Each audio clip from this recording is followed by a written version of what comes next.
بسم اللہ الرحمن الرحیم نحمدہ ونصلی علی رسولہ الکریم اما بعد۔ معزز سامعین، آج کی اس نشست میں ہم قرآن پاک میں استعمال ہونے والے الفاظ عما یصفون اور عما یشرکون کے بارے میں آپ کو تفصیل کے ساتھ بیان کریں گے کہ یہ الفاظ قرآن پاک میں کس کس مقام پر اور کتنی مرتبہ استعمال ہوتے ہیں۔ سب سے پہلے ہم ان الفاظ کی تعداد کے بارے میں آپ کو آگاہ کر دیں کہ عما یصفون کے الفاظ پورے قرآن پاک میں کل 6 مقامات پر استعمال ہوئے ہیں، جن کی تفصیل کچھ یوں ہے۔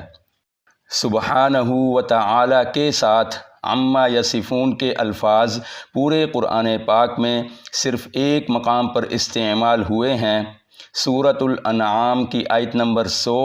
اور سبحان اللہ کے ساتھ عما یصفون کے الفاظ پورے قرآن پاک میں صرف 2 مقامات پر استعمال ہوئے ہیں، سورۃ المؤمنون کی آیت نمبر 91 اور سورۃ الصافات کی آیت نمبر 159۔ اور رب العرش کے ساتھ عما یصفون کے الفاظ بھی پورے قرآن پاک میں صرف 2 ہی مقامات پر استعمال ہوئے ہیں، سورۃ الانبیاء کی آیت نمبر 22 اور سورۃ الزخرف کی آیت نمبر 82۔ اور رب العزت کے ساتھ عما یصفون کے الفاظ پورے قرآن پاک میں صرف ایک مقام پر استعمال ہوئے ہیں، سورۃ الصافات کی آیت نمبر 180۔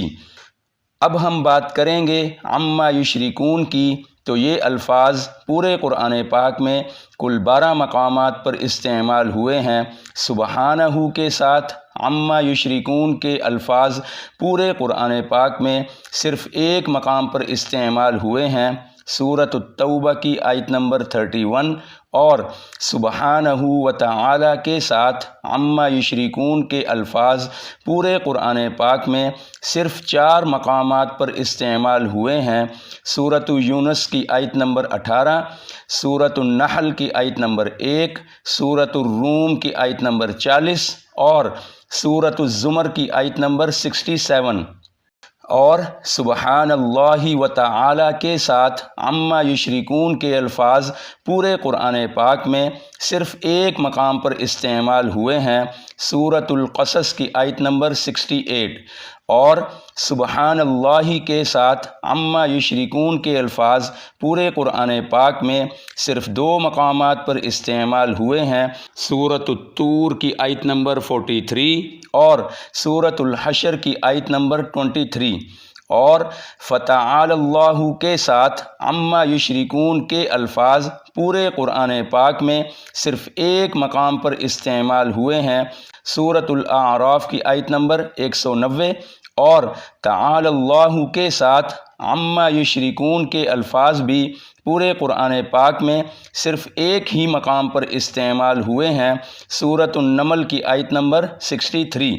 اور تعالی کے ساتھ عما یشرکون کے الفاظ بھی پورے قرآن پاک میں صرف ایک ہی مقام پر استعمال ہوئے ہیں، سورۃ النحل کی آیت نمبر 3۔ اور فتعالی کے ساتھ عما یشرکون کے الفاظ بھی پورے قرآن پاک میں صرف ایک ہی مقام پر استعمال ہوئے ہیں، سورۃ المؤمنون کی آیت نمبر 92۔ ان متشابہات کے علاوہ آپ کو ایک اور اضافی انفارمیشن بھی بتا دیں کہ سبحانہ و تعالی عما یقولون کے الفاظ بھی پورے قرآن پاک میں صرف ایک ہی مقام پر استعمال ہوئے ہیں، اور وہ مقام ہے سورۃ بنی اسرائیل کی آیت نمبر 43۔ سامعین کرام، ان متشابہات میں جو ٹیکنیکلی پوائنٹ ہے وہ یہ ہے کہ لفظ تعالی کے بعد عما یشرکون اور عما یصفون میں سے ہمیشہ عما یشرکون ہی آئے گا، سوائے قرآن پاک کے سب سے پہلے مقام کے، یعنی سورۃ الانعام کی آیت نمبر 100 والے مقام کے علاوہ، کیونکہ ایک یہی واحد مقام ہے جس میں لفظ تعالی کے بعد عما یصفون استعمال ہوا ہے۔ باقی 12 عما یشرکون میں سے 9 عما یشرکون لفظ تعالی کے ساتھ استعمال ہوئے ہیں، جیسے کہ سبحانہ و تعالی عما یشرکون کے ساتھ کل 4 بار، اور سبحان اللہ و تعالی عما یشرکون، فتعالی اللہ عما یشرکون، تعالی اللہ عما یشرکون، تعالی عما یشرکون، اور فتعالی عما یشرکون کے ساتھ ایک بار استعمال ہوئے ہیں۔ آپ نے دیکھا کہ قرآن پاک کے کل 12 مقامات میں سے ان 9 مقامات میں لفظ تعالی موجود ہے۔ اب باقی بچ جانے والے تعالی کے بغیر 3 عما یشرکون کو ہم اس طرح سے یاد رکھیں گے کہ سورۃ التوبہ میں چونکہ سورت کے نام میں حرف تا استعمال ہوا ہے تو لہٰذا یہاں پر ہم حرف تا والے لفظ تعالی کے بغیر ہی سبحانہ عما یشرکون پڑھیں گے۔ اب باقی بچ جانے والے تعالی کے بغیر آخری 2 عما یشرکون یعنی سورۃ الطور اور سورۃ الحشر والے مقامات کو ہم قرآن پاک کے سب سے آخری 2 مقامات ہونے کی نسبت سے یاد رکھیں گے، یعنی آخری 5 پاروں میں صرف عما یشرکون کا ہی لفظ استعمال ہوا ہے، عما یصفون کا لفظ استعمال نہیں ہوا۔ الحمدللہ ہم نے یہ تمام متشابہات آپ کو سمجھانے کی اور آپ کے لیے آسانی پیدا کرنے کی بھرپور کوشش کی ہے۔ اللہ پاک ہمارے لیے دنیا و آخرت میں آسانیاں پیدا فرمائے، آمین۔ اور آخری بات، یہ غازی یہ تیرے پراسرار بندے جنہیں تو نے بخشا ہے ذوق خدائی، دو نیم ان کی ٹھوکر سے صحرا و دریا، سمٹ کر پہاڑ ان کی ہیبت سے رائی، 2 عالم سے کرتی ہے بیگانہ دل کو، عجب چیز ہے لذت آشنائی،